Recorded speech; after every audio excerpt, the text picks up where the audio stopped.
Tarikh kita bila cikgu? Jamuan raya kita? 19 April 2025 selepas solat maghrib. Tema kita cikgu? Tema kita klasik, best punya.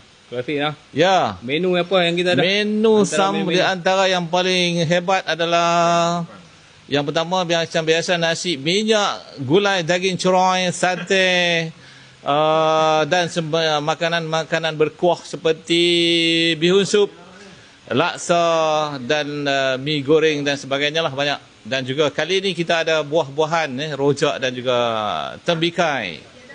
Kita punya apa pertandingan gerai kita buat ya, gerai insya-Allah ada.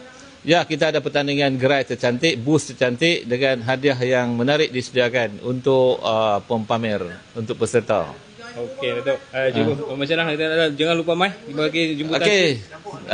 Jangan lupa datang beramai-ramai untuk anak karya Malau pada 19 April nanti. Duit raya kita sediakan. Duit raya disediakan untuk kanak-kanak. Okey. Terima kasih.